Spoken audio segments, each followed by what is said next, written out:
जय माँ गंगा, जय जय अक्षरधाम, जय विश्वामित्र मुनि नगरी की जय हो। जय माँ गंगा, जय जय अक्षरधाम की जय जय। यह बहुत ही सुंदर भूमि है, यह तपोभूमि है।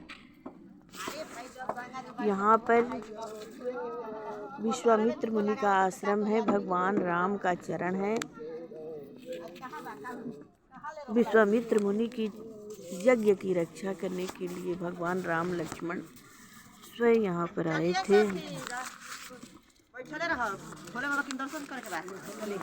जय भोलेनाथ, हर हर महादेव। चौथा जय सदा भवानी।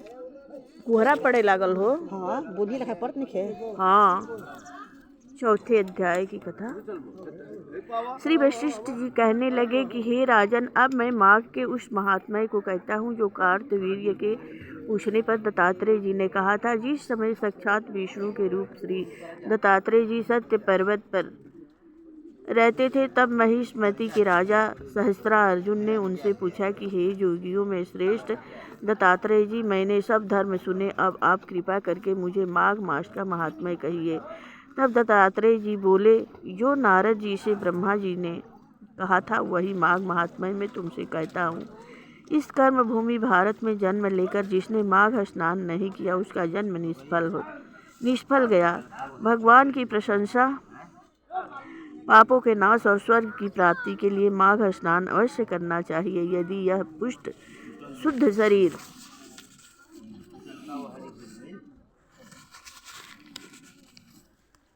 माघ स्नान के बिना ही रह जाए तो इसकी रक्षा करने से क्या लाभ। जल में बुलबुले के समान, मक्खी जैसे तुच्छ जंतु के समान यह शरीर माघ स्नान के बिना मरण समान है।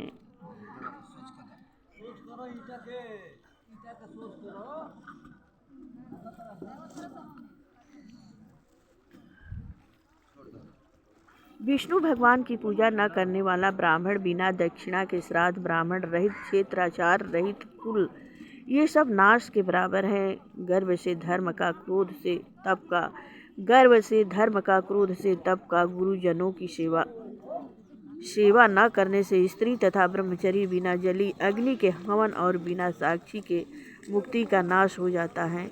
जीविका के लिए कहने वाली कथा, अपने ही लिए बनाए हुए भोजन की क्रिया, शूद्र से भिक्षा लेकर किया हुआ यज्ञ तथा कंजूस का धन, यह सब नाश के कारण है। बिना अभ्यास और आलस वाली विद्या, असत्य वाणी, विरोध करने वाला राजा, जीविका के लिए तीर्थ यात्रा, जीविका के लिए व्रत, संदेह युक्त मंत्र का जप, व्यग्रचित होकर जप करना, वेद न जानने वालों को दान देना, संसार में नास्तिक मत ग्रहण करना, श्रद्धा बिना धार्मिक क्रिया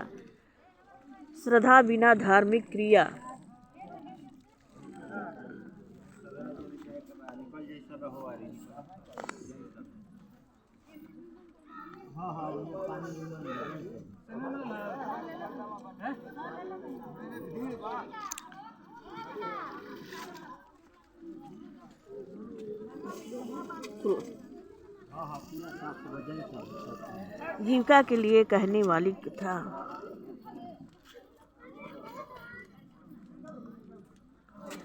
वेद न जानने वाले को दान देना, संसार में नास्तिक मत ग्रहण करने, श्रद्धा बिना धार्मिक क्रिया, यह सब व्यर्थ है।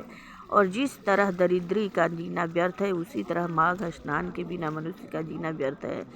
ब्रह्मघाती, सोना चुराने वाला, मदिरा पीने वाला, गुरु पत्नी गामी और इन चारों की संगति करने वाला माघ स्नान से पवित्र हो जाता है। जल कहता है कि सूर्योदय से पहले जो मुझसे स्नान करता है, मैं उसके बड़े से बड़े पापों को नष्ट करता हूँ। महापातक यह स्नान करने से भस्म हो जाता है। माघ मास के स्नान का जब समय आ जाता है तो सब पाप अपने नाश के भय से कांप जाते हैं। जैसे मेघों से मुक्त होकर चंद्रमा प्रकाश करता है, वैसे ही श्रेष्ठ मनुष्य माघ मास में